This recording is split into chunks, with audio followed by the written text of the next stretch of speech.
Nzambe penza abatela abakisaleli nakeko luka na mobali ba policier bazokanga biso toyebi eloko te bakanga biso réponse eza te.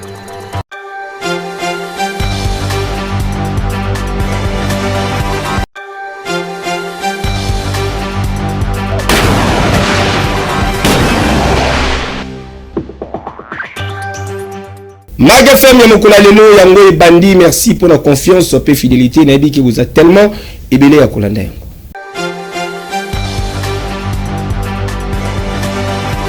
Semaine outil aussi les alaki marqués na actualité ya ndenge na ndenge sélection Yango et Salami Libino.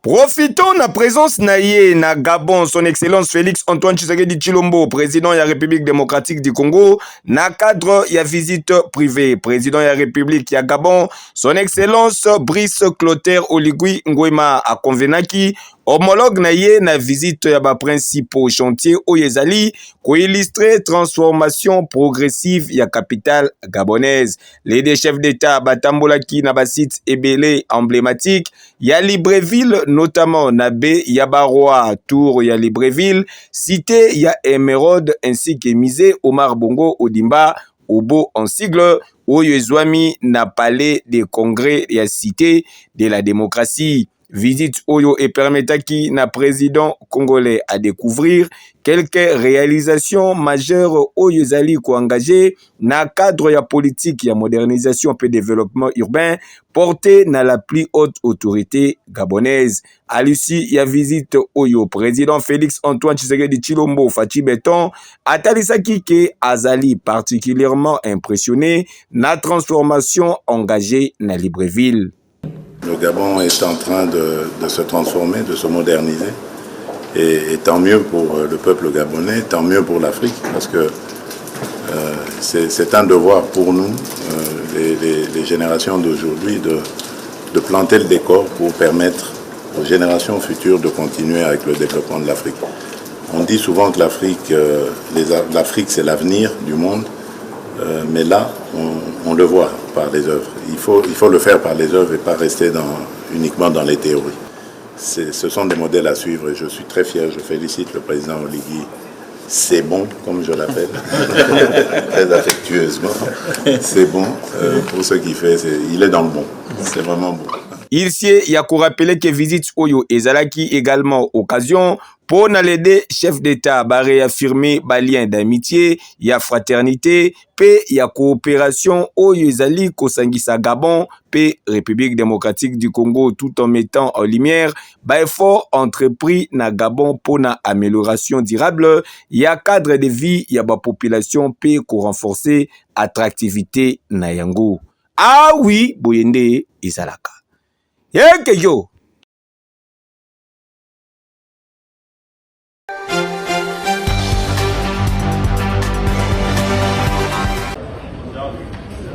Audience ya lundi 27 juillet 2026 liboso ya cour de cassation en affaire ya présumé détournement ya bafond ya Frivao et Sachevaki na note moko ya ba vive tension et Sikawapi prévenu Constant Mutamba a claquaki porte ya salle d'audience après débat moko ya Kafuna ba juge Bolanda Kaka Neti Bozalaki. Monsieur le Premier Président, nous n'allons pas vous laisser conduire ainsi ce procès. Nous n'allons pas vous laisser la parole. Il est hors de question.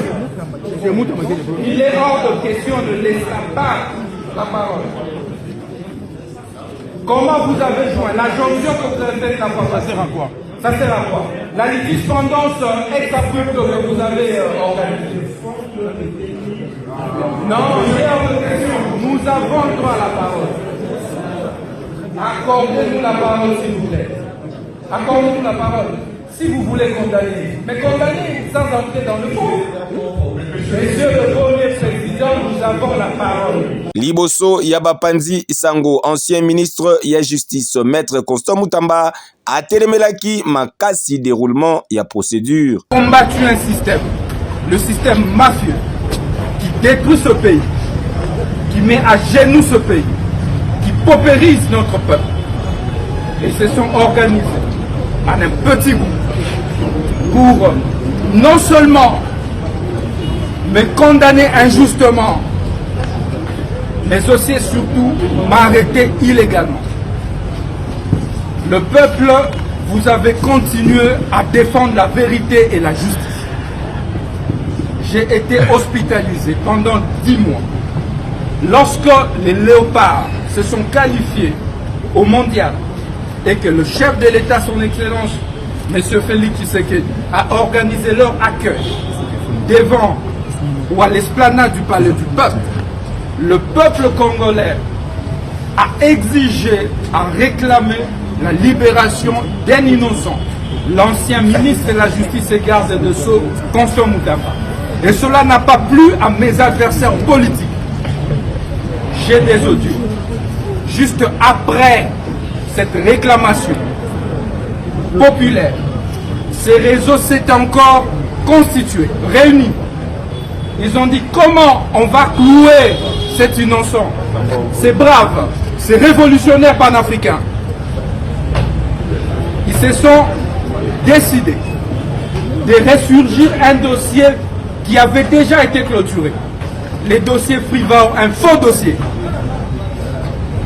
Ils ont pris l'ancien cordon Chansard comme un colis, comme une marchandise. L'affaire était déjà clôturée. Ils l'ont rappelé devant la cour d'appel, Gombe. Et ils se sont organisés pour que Moutamba sorte de son hôpital pour venir comparaître comme témoin. Kasi Sengeli Boyebake, malgré départ naïe na salle audience, juridiction a décidé qu'il faut poursuivre examen et un dossier. Affaire à suivre. Si vous voulez condamner, mais condamner sans entrer dans le fond. Monsieur le Premier Président, nous avons la parole.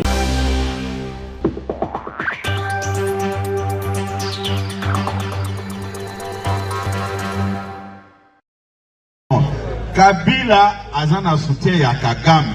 Siko Kabila abombani sima Corneille Nangaa. Vous n'avez pas suivi l'interview ya Corneille Nangaa. Ça le dit que non, banda kala mokonzi na biso ezalaka Joseph Kabila. Bon, babilo konyonso wana toyebi yango. Même bao bazaka na uti koyebisa bino oke. Ebele bakokota ba moloko. Bozola na ngai. Puisque les gens sont en train de se discréditer avec des bêtises pour rien. Quand les gens prennent leur temps pour créer des diffamations, tromper l'opinion. Oh non, l'IDPC a une milice qu'on appelle Force du Progrès. Est-ce qu'ils peuvent nous montrer là où se trouvent les cas d'entraînement, là où on garde cette milice-là? Ou bien on le fait seulement pour plaire à Katumbi, ou bien plaire à Kabila. Mais je vous dis, cette affaire du changement de constitution, Tokotika yangote. Vous avez la madame. Tokotika yangote. Mobutu. Naïbsa Kabino, ok. Puisque les gens, moi je dois vous le dire ouvertement que je suis un député, un élu. Personne ne peut m'interdire de me prononcer ou donner un point de vue sur une quelconque matière. Ça ne s'explique même pas. Quand nous rentrons dans l'histoire politique de ces pays, Maréchal Mobutu a modifié la constitution 17 fois. Laurent Désiré Kabila 3 fois. Joseph Kabila 1 fois. Mais au nom de quel principe ça devient une infraction pour Félix Antoine Tshisekedi Tshilombo? Ça ne s'explique pas. En vertu de quoi on doit interdire à un président élu? Quand vous lisez la constitution, il y a une disposition qui donne le pouvoir à un président de la République d'aborder cette question. Nous sommes où? Non, je me pose la question, c'est révoltant même avec de tels genres de comportements. Ayant droit, pas Félix Tshisekedi, ça ne s'explique pas. Hein? Il ne peut se vivre.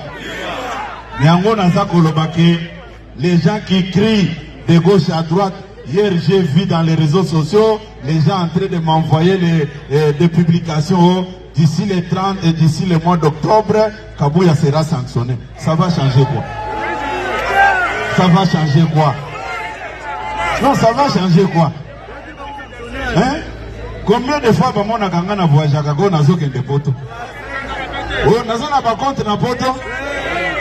Hein? C'est quoi au juste? Vous pensez que quand vous réfléchissez comme ça, et nous allons avoir peur? Non, non. Non, non. Nous n'allons pas reculer. Tout ça, on fait seulement pour nous faire peur. Oh non, voilà. Et puis, qu'il se tranquillise. Moi, j'ai même remarqué, même au niveau de l'Union sacrée ici, beaucoup de gens, les lots, non. Bisoto Zawana. Hein? Bisoto Zaliwana. Il devait se vivre. Et ce jour-là, on va commencer à convoquer des matinées régulièrement pour parler de l'affaire. Mais nous discutons de quoi? Mokonzi Amboka sa le beli makambo dialogue. Biso bateau tozo le makambo changement de la constitution. Toko kendena cahier de charge na biso. Mais il faut consensus et bimawana. Ceux qui bango baboy, bako renvoyer biso dos à dos devant les souverains primaires. Peuple né a de partager biso. C'est tout.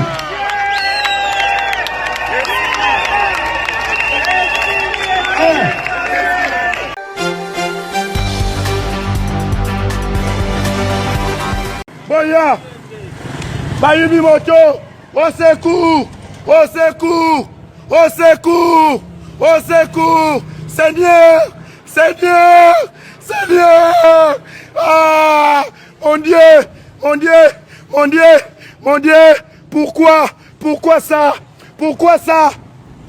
au secours, Boya, Bayubi Moto, Boya au secours, Pabomiye, Boya, commandant, Yeyo, commandant Boya, Pake Boye, au secours, au secours, au secours, au secours, Payibiangoawa, Payibiangoawa, au secours, commandant, maman mon Dieu, Seigneur, Seigneur, pourquoi ça, Seigneur, Seigneur, pourquoi ça, Oyote, Payibi Moto Sika, Oyote, oh Babomi innocent, Seigneur, Seigneur, pourquoi ça, mon Dieu, oh Seigneur, il est innocent, oh Seigneur, Seigneur.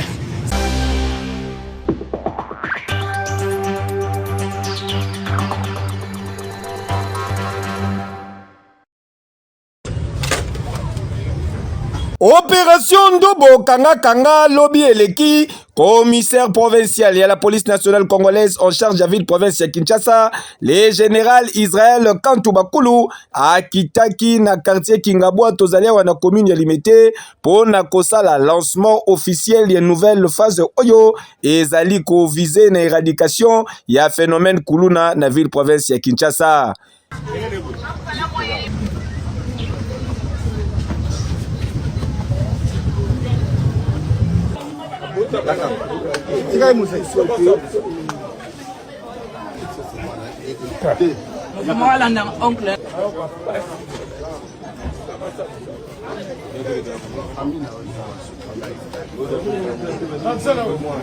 Pene ya sénateur Gérard Moulumba dit Jekoko, opération elekaki kitoko avec un pacte pédologie ndenge kaka kombo nango ezali koloba Kanga veut dire que bakangaki na ndenge ya kusakana te. Azala Kingabwa na baba balabala te, tala Kingabwa. Obala balabala na bango bavanda na awa. Na matana ba ba cheba kiti na ba machete na bango matana na. Awa na lupango za awa mpanzia. Bala kuna kati. Bavanda na awa na lupango awa.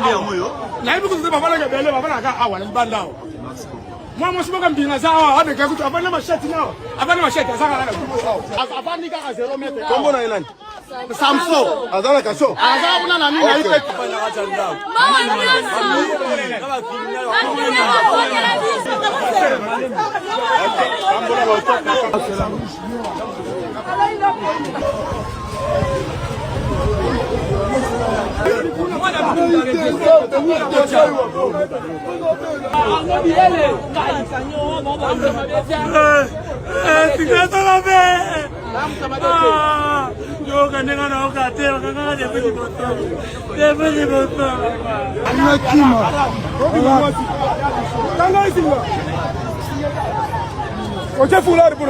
kende kaisi kuna zote kwa quartier mimi ndio kubeba na bakuna bola kisabiso bakuna zote na bakoko bambali baya kubala bino botuko na moto njano mwa la kisabiso bakuna toka na bako quartier kwa kimya kwa bambali baya usomo na kimya kusi ba utula bamba batu bota mkeleka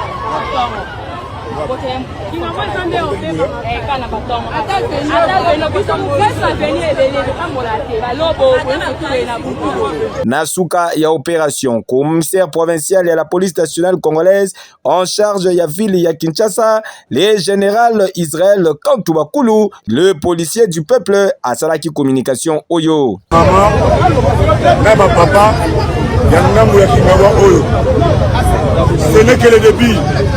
Je veux que responsable de la famille abenda mwana matoi on a kozonga lisusu quelle liberté na kozonga lisusu trop c'est trop bazo pekisa dozo kanga bazo kende bazo songa ba changer te to kozonga la famille mususu o ya ndobo kanga ndenge tubandi lelo to kosuka ngo lelo te si mukolo baba kolemba ndeto silisi na sengi nzela na kolo mabele ya kotoyo tozana sénateur na ebisa ke na koya ba plaire l'équipe mingi ba graissement de l'équipe mingi père ba para bazo violer bazo extorquer bazo blesser mais lelo yo toyele bango a pardon exalté soki ba ko samande te soki ba ko songa ba chef ba cité madame te to ko sanga rythme oy papa moni mama moni ayebisa mona tsikali ba ta mbale ba kuna to kana mbako tikira moko on peut ces leçons on peut ces morales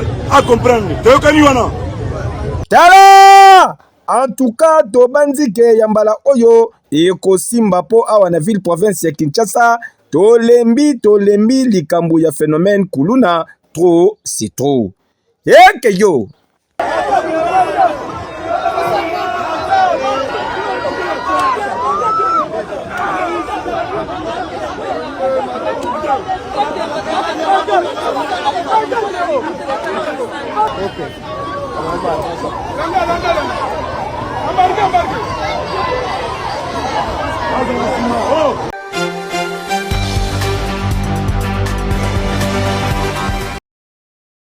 Bourgmestre ya commune ya Ntsele, le très dynamique Franck Mbonzo la Meso a organisé ki lobby eleki salongo moko spécial na ba quartier Kinko le pêcheur P Mikala. Initiative oyo ezali ko s'inscrire na cadre ya politique ya salubrité publique prôné na mokonzi ya mboka son excellence Félix Antoine Tshisekedi Tshilombo bakisilela kaye Fachi Beton oyo ezali mise en œuvre na Kinshasa sous l'impulsion ya gouverneur Daniel Bumba Lubaki.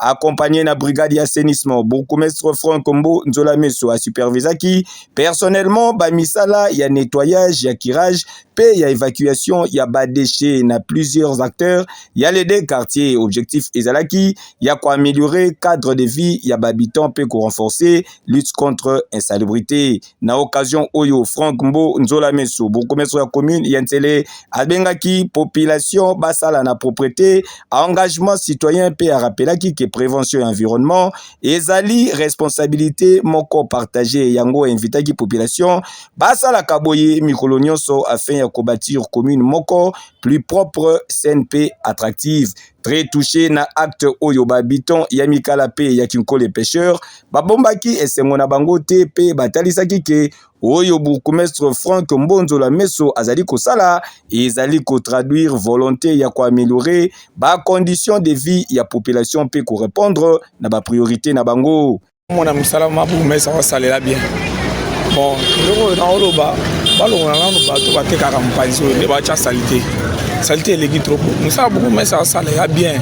ACP na lelo deuxième fois na ya Kinko le mena kutima. Mais ça tindi bateau, bah ça là très bien. C'est pas le mal alors. Et première fois na mona. Ah oui, na mona. Na beaucoup mais so ala muta bete la maboko. Bon, chef de l'état mona ndeko na biso. Abak selai. Aza mutu ma rolonga na te. Asisa na musala. Si mandala ya fachi sila. Malo beta kitoko makasi. Parce que beaucoup mais ça musala malonga, musala kitoko. Ezo mona na misu. Yango nyo so babimisi. Mais lo na kosenga ka moko bateau bazonga susute. Parce que le prince, les gens ont côté dans côté. Le bilan est beaucoup plus fort. Comme beaucoup mais c'est yaka, l'État yaka yaka t'as biso à tout, t'as beaucoup plus fort. l'état faute beaucoup mais c'était musala beaucoup mais c'est kitoko mais longa na osenga moko wana kaka mais ça oyo awezalaka wa atuke sila musala oyo akilongo tina suka parce que l'état balonga kaite l'état dali kolo ya nyonso félicitations maboko mi pona commune nsi en tout cas pona Fati Beton ye kolo baté ya numéro 1 na biso en tout cas félicitations makas pona ye na beaucoup mais na biso en tout cas beaucoup mais pas umela pona libela boye ça va boye burkumestre soki azosala boye en tout cas ça va musala nyonso ebongi nde boye soki osali boye esengeli kete congolais amona vérité nde yango oyo omoni papa makambo mosusu fo tomonaka yango na misu ezomonana nde kitoko makasi commune ya Nsele vraiment burkumestre na biso azosala mosala kitoko tala awa ezali badeshe salite vraiment mosala ezosalema kitoko eloko moko tosengi aluka mwa place moko akokisa bamama oyo ndenge bazolelalela boye ya bango kobala koteka mwa bandunda na bango mpo basunga mpo bazovivre ka place wana eloko nalobi yango wana nasepeli vraiment kitoko makasi nasepeli vraiment na mosala burkumestre mosala vraiment esalema kitoko boye towo na towo tala oyo ezali kodemontre détermination ya bourgmestre Franck Mbo Nzola Meso mpona kopoursuivre baaction ya proximité ya assainissement pe ya bien-être ya population conformément na vision ya mokonzi ya mboka son excellence Félix Antoine Tshisekedi Tshilombo pe politique ya gouvernance ya ville portée na gouverneur Daniel Bumba Lubaki. Ah oui, boyende izalaka. Eke yo.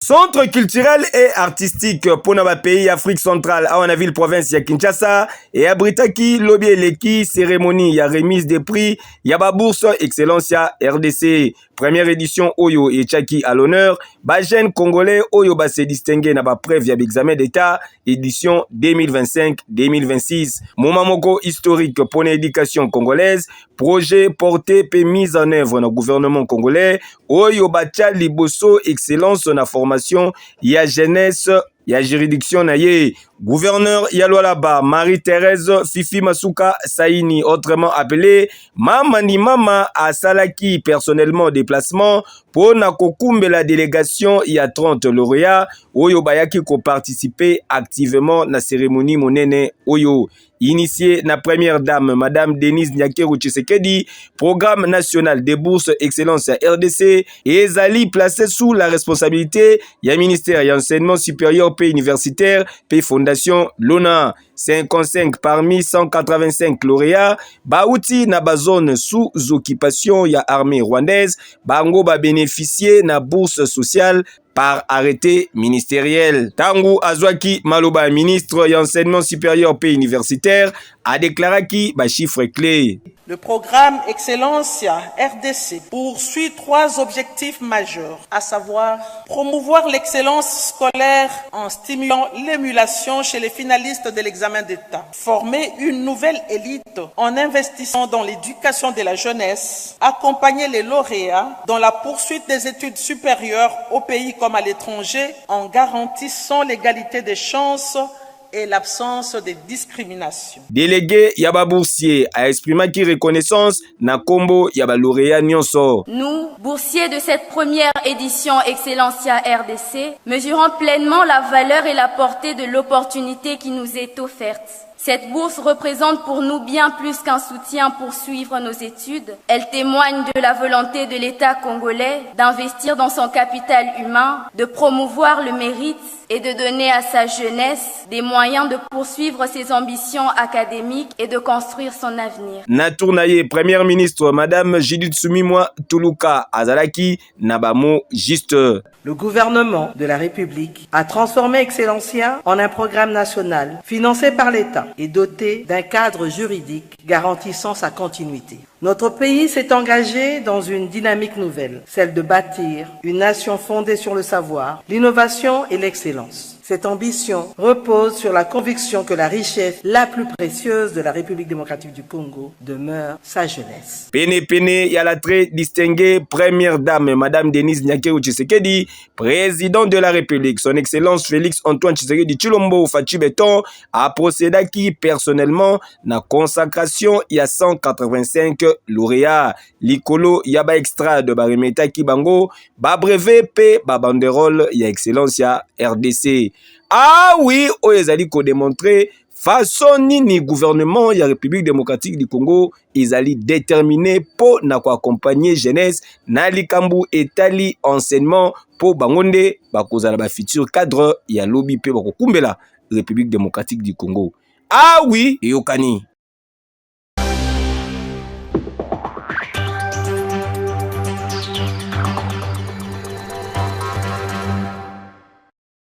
Après geste oyo ya chef de l'État, son Excellence Félix Antoine Tshisekedi Tshilombo, ba machine ya usine ya captage, pe ya traitement d'eau ya Kamina et koti officiellement na phase opérationnelle. Après mon ya bienvenue, il y a gouverneur Marmon Bonze, directeur général et agence congolais des grands travaux, maître d'ouvrage délégué à ITP na projet Oyo à Talisaki Boye.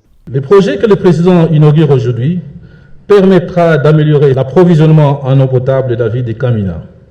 Il contribuera à renforcer durablement la santé et le bien-être des habitants en évitant des maladies hydriques dues à l'utilisation d'eau non traitée.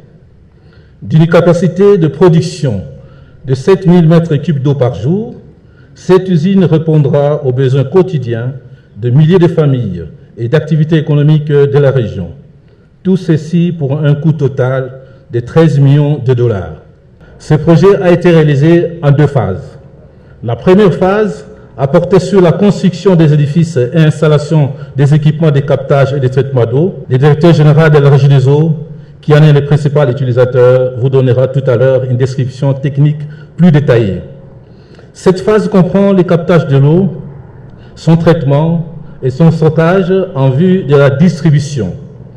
La deuxième phase, récemment achevée, concerne le transport de l'eau traitée vers le château d'eau au quartier Katouba et le centre de consommation.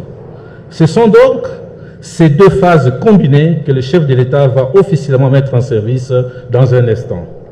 Cette dernière phase a nécessité la pose de 5 km de tuyauterie en fonte pour acheminer l'eau jusqu'au château d'eau. Usine Oyo ezali désormais na kati ya ba patrimoine ya Régie des eaux Oyo tango azwaki maloba directeur général ya Régie des eaux asaliwaki avancée stratégique Oyo na tournaye ambassadeur ya République populaire ya Chine na République démocratique du Congo a rappelaki collaboration ya kitoko Oyo ezali établi entre mboka na ye pe mboka ya Fachi Beton. Pour na kosilisa série ya ba discours, ministre ya ba ressources hydrauliques a annoncé qui prochaine construction ya même type ya usine pour na ville ya Kananga pe Chikapa. Coupure ya ruban symbolique et salamaki na mfumu ya kolo République démocratique du Congo suivi na dévoilement ya plaque inaugurale nde ememaki na visite guidée ya usine pe ba explication sur fonctionnement ya usine moderne Oyo.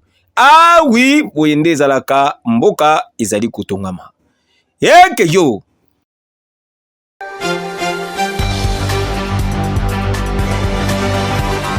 Communiqué de la coalition article 64.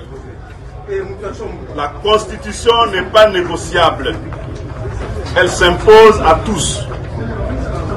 La coalition article 64 a pris connaissance de l'arrêt de la Cour constitutionnelle déclarant conforme à la Constitution la loi portant organisation du référendum.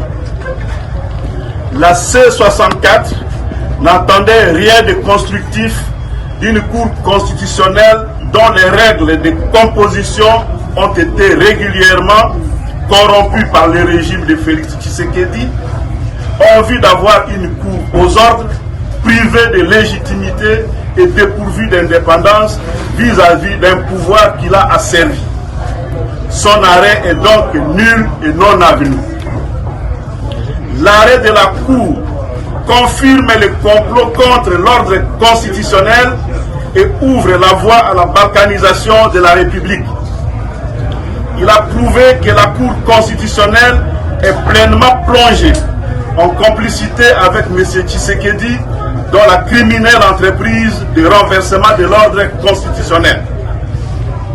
La Cour constitutionnelle reste une caisse de résonance qui ne mérite ni respect ni crédit du peuple congolais. La haute trahison vient d'être cristallisée par cet arrêt scélérat.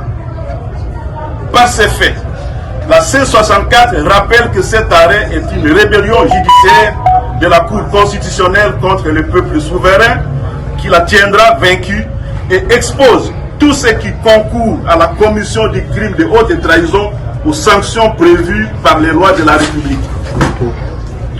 La Cour constitutionnelle n'a pu rendre son arrêt transgressif qu'au prix d'une négociation entre les règles constitutionnelles claires et les violations grossières et manifestes de la Constitution qui ont engendré un texte déclaré conforme par la Cour constitutionnelle, mais frappé pour plus du quart des articles de réserve d'interprétation. Ce qui jette plus de confusion et de désarroi dans l'opinion publique. La C64 souligne que cette décision constitue cependant un grave signal d'alerte contre l'ordre constitutionnel. Le peuple congolais n'acceptera ni le contournement de la Constitution, ni la personnalisation des institutions, ni le changement de Constitution, ni le troisième mandat. Conformément à son communiqué du 20 juillet 2026, la coalition article 64 fixe rendez-vous au peuple congolais le 15 août 2026 pour la suite des actions. La C64 appelle les Congolaises et les Congolais sur toute l'étendue du territoire national et dans la diaspora à demeurer mobilisés, vigilants et solidaires de toutes les actions. Aucune institution n'est au-dessus de la Constitution. Aucun pouvoir n'est supérieur à la volonté souveraine du peuple exprimée dans le respect de la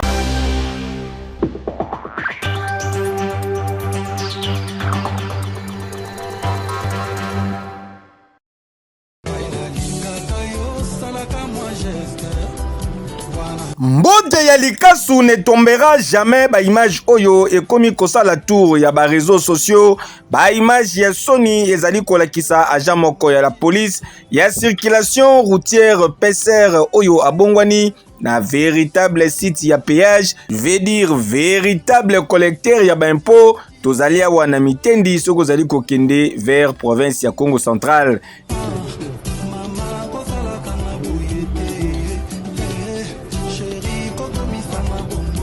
Bino mokobo observe malamu azalinde kokongola kokongola makambo ya nzela etali ete o alekisa mituka o alekisa bato makolo o embouteillage waya yekaka mbote ya likasu.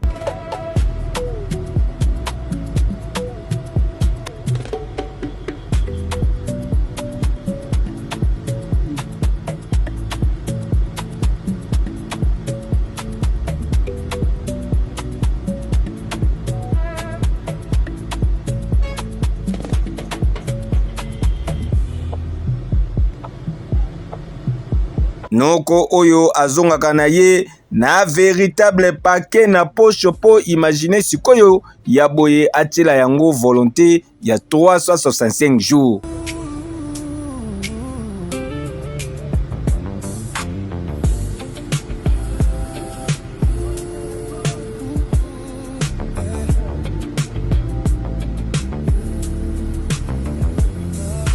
Bakonzi ya la police nationale congolaise ba image oyo ezali kosala soni makambo oyo bopekisa yango depuis kala kasi bayokaka kaka te.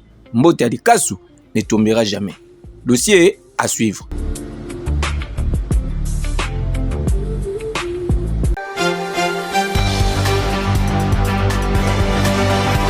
Merci non de tellement belé à Kolanda Mag FM édition Mokula Lelo. Yango komi na suka bo sepela ki na ba image pour ça. Merci mingi na des caméramens de guerre l'infatigable.